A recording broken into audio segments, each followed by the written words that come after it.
Selamat pagi pemirsa semuanya. Di pagi yang cerah ini kita berada di wilayah Salam Kanci, Bandongan, Magelang, di mana ini ada sebuah tanaman cabai yang menarik perhatian. Jadi tanamannya sangat bagus sekali di musim yang kemarau, menjelang kemarau ini dengan kekurangan air tentu saja, dan ini adalah lahan yang sangat tidak mendukung untuk ditanami cabai karena di daerah ini rata-rata itu orang menanam padi. Jadi ini adalah bisa dibilang satu-satunya tanaman cabai yang bisa tumbuh dan bisa tumbuh secara subur dengan buah yang sangat banyak di daerah yang gersang dan tandus. Nah, di sini kita mencoba untuk membuka rahasia dan beberapa trik tutorial cara menanam cabai di lahan yang notabene adalah bukan sentra cabai. Nah, kita mau cari tahu bagaimana caranya untuk mengantisipasi dari serangan hama dan penyakit, dan tentu saja adalah cara perawatan tanaman cabai supaya bisa tumbuh subur dan lebat seperti ini. Ya, di sini kebetulan sudah ada petaninya, pemilik lahan cabai tersebut. Mas, bisa diperkenalkan diri dulu, Mas? Selamat siang. Selamat siang, Pak. Halo, nama saya Lutfan, saya petani cabai dari Salam Kanci, Bandongan, Magelang. Oh iya, ini Mas Lutfan ya, petaninya dari Salam Kanci. Nah, bisa diberitahu mungkin kepada pemirsa ini tanaman cabai rawit merek apa, mungkin jenis apa, Mas? Untuk cabai rawit ini saya menggunakan varietas Halbaru dari Halbanero. Halbaru ya, ini berarti tipenya adalah merunduk ya? Iya. Terus ada lagi mungkin di lahan yang satunya atau ada lagi? Ada lagi yang di atas itu kaliber, roket, campur, itu ada serasi juga. Oh, ada berapa macam-macam varietas ya. Jadi Mas Lutfan itu mencoba menggunakan banyak merek untuk uji coba di daerah yang belum banyak ditanami cabai. Mas, kita lebih baik kita duduk aja untuk supaya ngobrol ya, kita lebih jelas supaya untuk cari tahu bagaimana caranya menanam cabai di lahan tandus. Mas Lutfan, ngomong-ngomong ini tanamannya umur berapa? Ini sekitar 128 HST. 128 berarti 4 bulan ya? 4 bulanan. Sudah panen ya? Sudah panen ke 10. Ke 10. Dan kebetulan juga di sini ada yang sedang petik ke 10 kalinya. Kemarin yang pertama dapat berapa, Mas? Yang pertama itu cuma sedikit ya, kurang lebih berapa ya? Untuk kiloannya saya lupa. Tapi pas saya jual itu harganya pas lagi rendah-rendahnya. Oh, berarti pas panen itu pas harganya 16.000 per kilo. 16.000 per kilo. Sekarang mungkin agak naik ya? Sekarang lumayan, semalam itu nyampe 55 per kilo. Oh, 55.000 ya. Saya lihat juga ini kok yang merah sudah sedikit, berarti kemarin habis dipanen juga. Iya. Nah, untuk cabai Halbaru ini dari tengkulak atau pengepulnya itu, kalau untuk panen itu dia semburat merah, jadi tidak terlalu matang. Oh, jadinya minta panennya itu lebih kasih. Lebih hasil, ya. Jadi interval maksimal itu 3 hari sudah panen. 3 hari ya sudah panen ya. Berarti Ya. Nah, ini beberapa ini kan pemirsa mungkin akan lebih tahu ya nanti bagaimana. Saya lihat ini di daerah ini kok tanahnya itu sangat tandus sekali ya, sangat gersang. Ya. Artinya warnanya juga merah. Mungkin ini termasuk tanah lempung tapi kok bisa bagus. Nah, terus ngomong-ngomong dari Mas, dari awal pembuatan bedengan ya, mungkin bisa diceritakan Mas, ini pakai manual apa pakai mesin, Mas? Ini pertama saya pakai mesin, yang kedua itu saat pembuatan bedengan itu menggunakan manual, tenaga orang, cangkul biasa. Tanahnya keras sekali. Keras sekali. Bisa lihat. Terus pengairan, kayaknya nggak ada air juga, ini kering banget ini. Air ini lahan ini termasuk lahan tada hujan kalau di sini bilang ya. Oh. Tapi kita sudah buat berapa tandon, yaitu kolam air itu 2. Nah, saat air itu ada kita isi penuh. Jadi air itu ada tapi rebutan, pinter-pinteran kita baginya gitu. Oh, berarti ini ada pengairan cuma irigasi desa ya? Iya. Terus cuma agak sulit lah ya. Agak sulit. Kekurangan air. Terus untuk pupuk dasar, Mas, mungkin bisa diceritakan, Mas, untuk digunakan setelah pembuatan bedengan apa aja? Pupuk dasar saya menggunakan dolomit, terus Novatek KCL, terus Bluecron, yang terakhir itu ZA Jerman, Benmeyer. Ya, dari NZA itu nitrogen ya, artinya semua kebutuhan nutrisi sudah terpenuhi. Iya. Itu dengan cara ditabur atau di gimana, Mas? Saya itu pertama ditabur. di bedengan ya. Atas bedengan. Iya, jadi benar. pertama kita buat bedengan dulu. Setelah bedengan jadi baru ditabur. Baru ditutup. Melata. Iya. Ditabur melata. Oke, sekarang berarti untuk sistemnya adalah pupuk kandang mungkin pakai nggak? Pupuk kandang pakai cuma sedikit tapi. Sedikit ya. Di lubang tanam apa ditabur juga? Tabur juga. Tabur juga ya. Berarti untuk pupuk dasarnya menggunakan NPK plus pupuk kandang ya. Iya. Terus untuk masalah jarak tanam yang digunakan Mas berapa? Jarak tanam ini kurang lebih 45 sampai 50 cm. 50 cm ya. Iya. Dengan mulsa? Mulsa 120. 120. Tinggi bedengannya sekitar berapa Mas ini? Ini itu tadinya tinggi. Tapi karena kemarin tuh pas awal-awal hujan jadi sempat ambles. Iya, ambles. Karena karakter tanahnya di sini memang kayak gitu. Oh iya. Berarti tadinya 50 cm kan? 50 cm sekitar. Tinggal sedikit kan. Ambles. Ambles. Ya. Terus bisa diceritakan Mas masalah pemupukan mungkin dari awal itu mungkin berarti kan ini tadi diceritakan tidak ada air mungkin berarti pemupukannya dengan cara kocor atau gimana? Kocor dan spray. Spray ya. Jadi pupuknya lewat bawah. Atas bawah. Kocornya pakai apa Mas? Kocor saya pertama itu menggunakan Solutus yang biru. Itu kan N-nya tinggi. Itu untuk 20 liter saya pakai 1 sendok. Oh, 1 sendok. 1 sendok sedikit lebih irit. Terus ada tambahan lagi kadang pakai Blue Crown. Terus kayak Pak Tani itu NPK yang merah itu. Iya. Itu.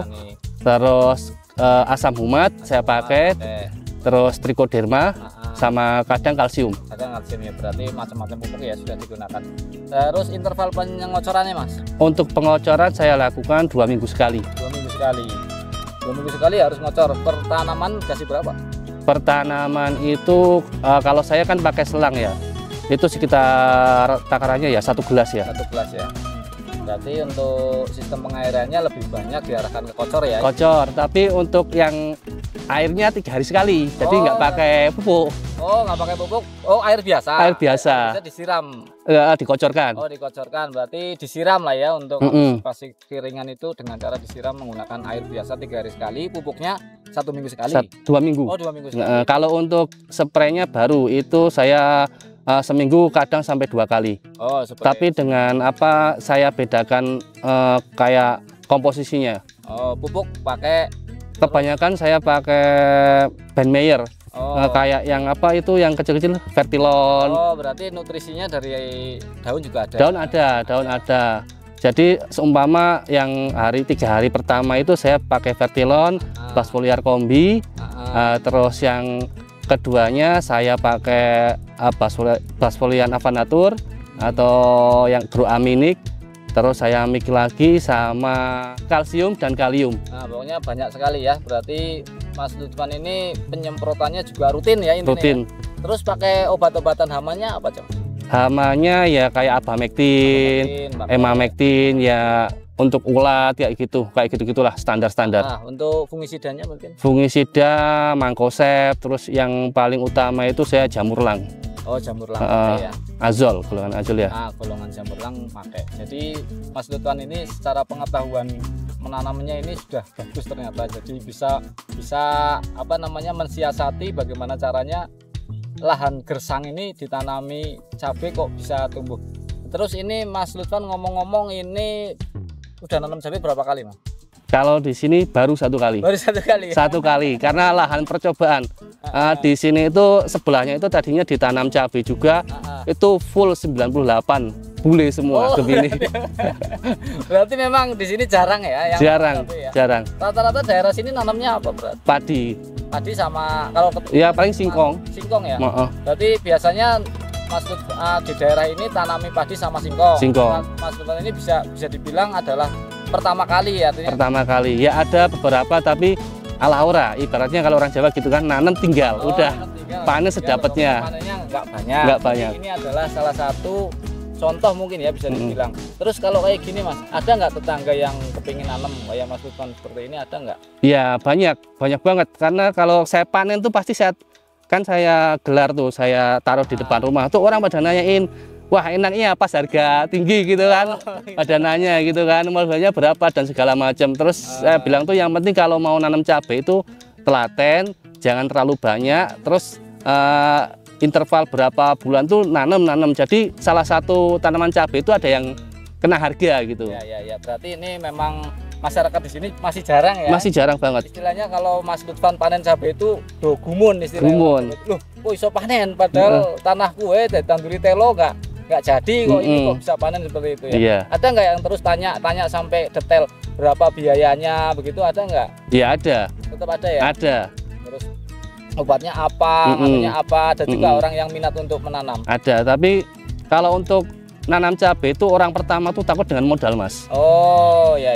Pasti gitu, karena ya kayak mulsa harganya mahal kan, pengolahan lahan, pupuknya juga mahal, jadi banyak pertimbangan kalau menanam cabai itu. Apalagi tanya di sini kan bisa dilihat kayak gini. Ya. Terus untuk berarti modal itu ini tanaman berapa ngomong-ngomong? Kalau untuk hal baru ini kurang lebih ya 1.000 batang ya kurang lebih ya. 1.000 batang. Jadi total luasan dengan tanaman yang merek lain mungkin ada? Merek lain ya sama, satu peta ini ya 1.000 batang.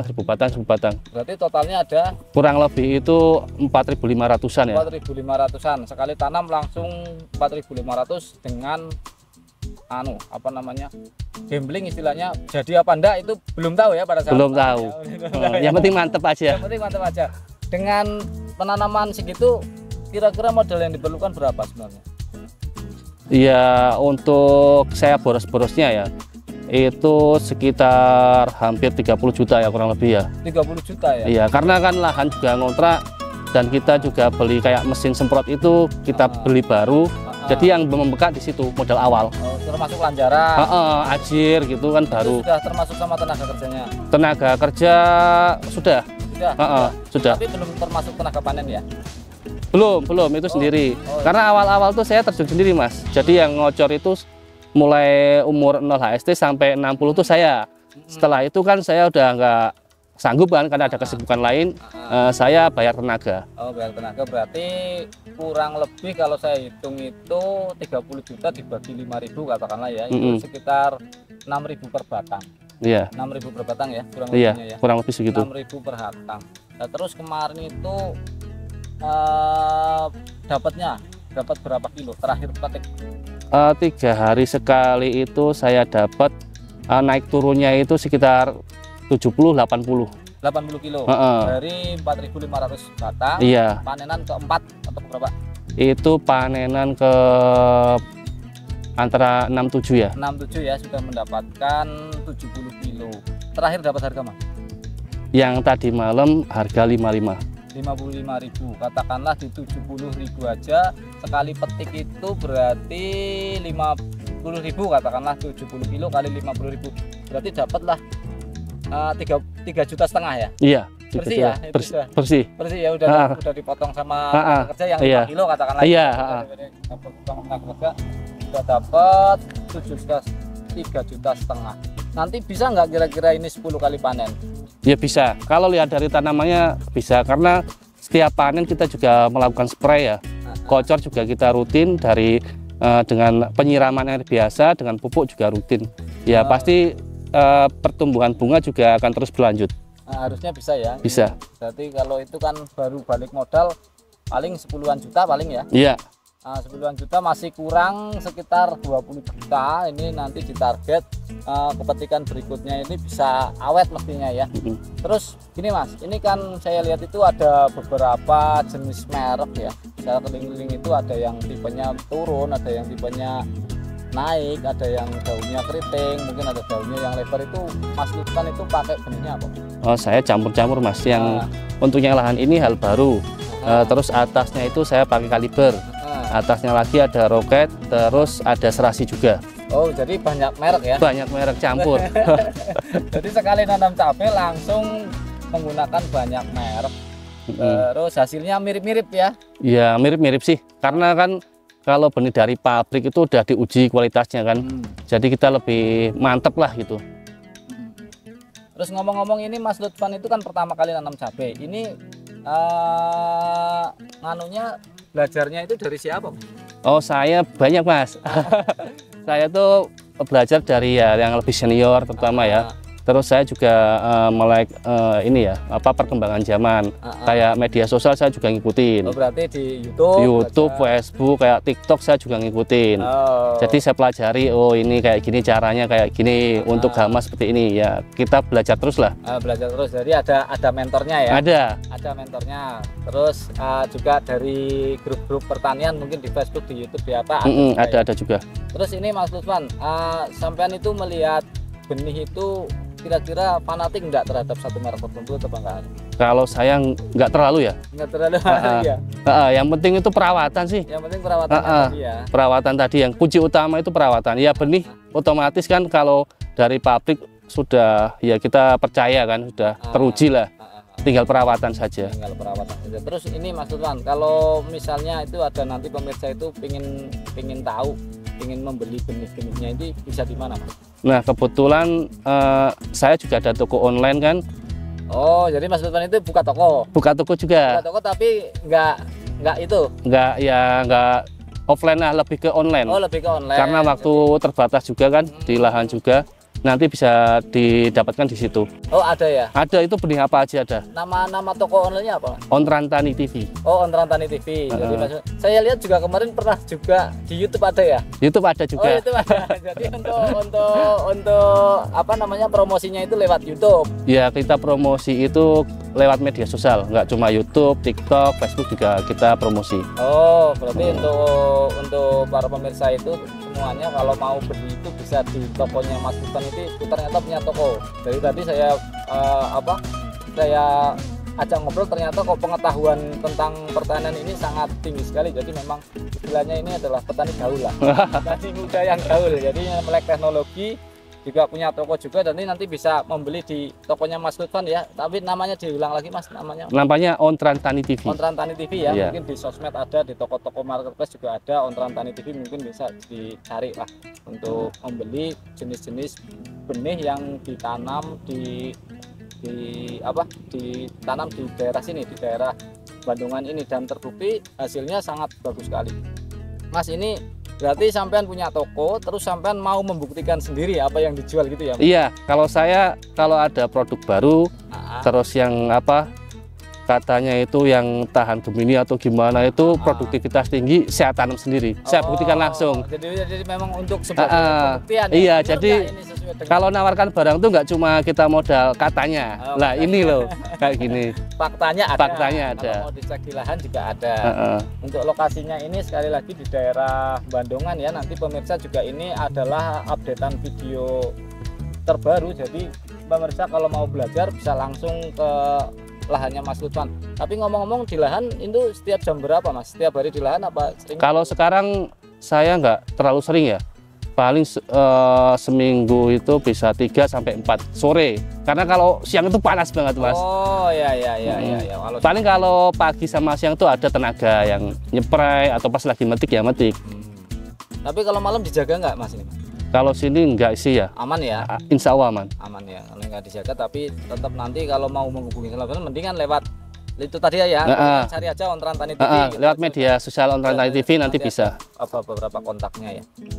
Jadi ya ini para pemirsa, kita sudah ngobrol sekedar informasi singkat mengenai pengelolaan menanam cabai di lahan yang gersang ya. Ini kita sekarang mau cek langsung ke tanamannya masing-masing. Kita mau mencoba, mumpung ini ada Mas Lutfan yang mengerti masalah pestisida dan masalah pupuk, kita mau coba secara langsung mengambil detail gambar masalah hama dan penyakit tanaman yang sering ditemui pada tanaman cabai.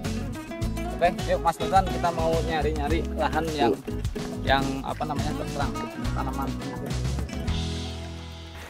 Ya, jadi ini pemirsa, di sini kebetulan ada tanaman yang layu ya. Mungkin ini bisa dijelaskan Mas, secara dari segi Mas yang tahu ini layunya kenapa Mas? Kalau ini menurut saya layu bakteri ya.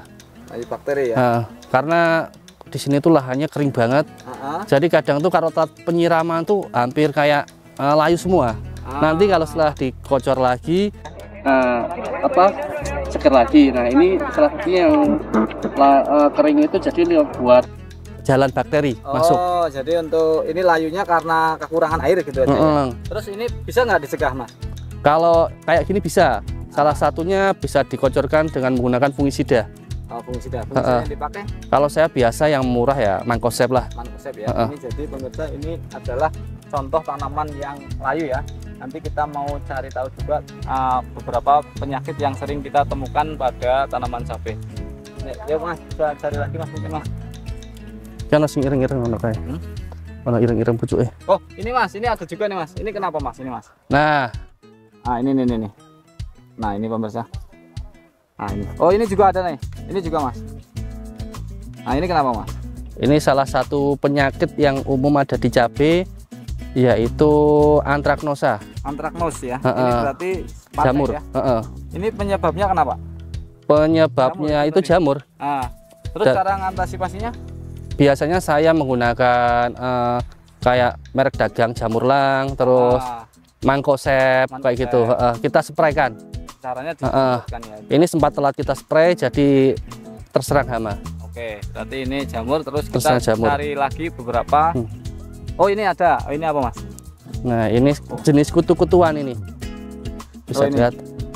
Ini jenis kutu-kutuan. Terus apa ya Pak? Nah, ini biasanya saya menggunakan rolling ya, imidor, imidacloprid dengan sama BME Mates. Oh, abamectin sama imidacloprid ya. Terus mungkin yang lain? Yang lainnya tuh paling ada lagi tungau dan trip. Oh, tungau dan trip. Oh, ya, aku mau lihat trip itu seperti apa? Apa kok daunnya itu bisa kuning-kuning seperti ini Mas? Nah, ini salah satunya kalau telat kita mengantisipasi atau menanggulangi hama trip atau tungau, daunnya bisa menguning kayak gini. Ini awal-awal dia itu mengkerut keriting. Oh, awalnya ini tadinya keriting ya? Gejalanya awal kayak gitu. Tungau, terus pada akhirnya bule gitu aja ya? Bule, orang sini nyebutnya bule. Kena bule, ini kena bule karena kita telat dalam antisipasi penanganan hama. Jadi ini tadi sekilas untuk pembahasan hama dan penyakit ya. Tapi di luar itu ini saya lihat adalah buahnya sangat lebat sekali dan tanaman itu bisa tinggi seperti ini. Mungkin Mas Lutfan ada beberapa tips dan trik untuk bisa membuat tanamannya seperti ini Mas. Jadi Mas Lutfan, ini mau maaf ya. Untuk bahan-bahan yang tadi Mas Lutfan sebutkan itu yang tadi udah dari Benmayer atau mungkin dari mana-mana itu kan di toko-toko itu sudah banyak ya. Mungkin Mas Lutfan itu ada nggak maksudnya obat tertentu yang masih jarang itu di dua toko itu? Ada. Jadi awal-awal saya kocor itu saya menggunakan banyak bahan aktif atau komposisi. Tapi saya tuh terbantu dengan adanya Grigal ini. Oh, Grigal ya? Ini Grigal Med. Karena ini sudah ada mix komposisinya, jadi lebih irit. Oh, jadi Mas Lutfan punya rahasia ini ya? Ini salah satunya. Ini yang bisa digunakan, bisa digunakan buat spray dan kocor juga. Ini untuk awal tanam. Oh, ini untuk awal tanam. Ini rahasianya untuk yang sudah pembungaan atau sudah buah. Oh, ini untuk yang buah. Jadi ini ada dua. Ini yang satu untuk awal tanam. Iya, yang ini sudah buah. Cara penggunaannya gimana? Ini bisa dikocorkan dan bisa juga dispraykan. Terus interval nyemprotnya sama dosis yang diberikan berapa Mas untuk kocor? Untuk kocor sendiri kan kita biasa 2 minggu sekali. Dan untuk spray itu biasanya untuk bahan ini kita lakukan seminggu sekali. Oh, seminggu sekali. Berarti seminggu kocor pupuk, seminggu kocor pupuk. Spraynya? Spraynya itu kita menggunakan ini seminggu sekali juga, karena yang seterusnya kan bahan aktif beda lagi. Oh, tapi berarti pengaplikasinya tetap bisa dicampur ya? Bisa dicampur. Bisa. Dengan pupuk lain juga bisa, dengan bahan lain juga bisa. Oh, berarti ini adalah salah satu rahasianya Mas Lutfan menanam cabai di lahan tandus.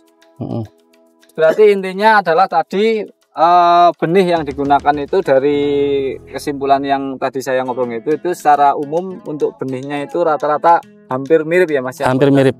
Bagus lah semuanya. Bagus semua. Tapi pada prinsipnya adalah bagaimana cara yang kedua itu adalah pengendalian hama dan penyakitnya itu harus benar-benar tepat ya, tepat. Rutin ya. Telaten lah, rutin. Ya. Terus juga ada juga pupuk ya, pupuk juga jangan dilewatkan. Jadi intinya untuk para pemirsa semuanya untuk menanam cabai itu di samping ada benih juga nanti ada perawatan juga nanti ada pemupukan dan hama. ada juga pengendalian hama dan penyakitnya itu ya.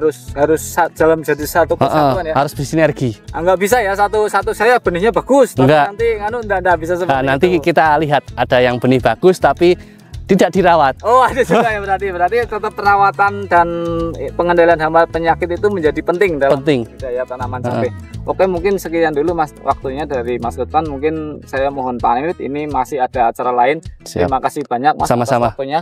Buat para pemirsa semuanya, sekali lagi nanti kalau mau nyari kontaknya Mas Lutfan bisa di Ontran Tani TV ya. Jangan lupa juga untuk menonton di channel Warta Tani TV, channelnya Petani Indonesia. Jadi untuk para pemirsa semuanya ya, barangkali ada yang suka dengan video semacam ini, nanti bisa dibagikan atau di-share ke teman-teman semuanya melalui sosmed masing-masing, bisa lewat WA, lewat Facebook atau lewat YouTube, dibagikan untuk menjadi sebuah informasi yang berharga untuk para petani di seluruh Indonesia supaya bisa menanam tanaman cabai lebih baik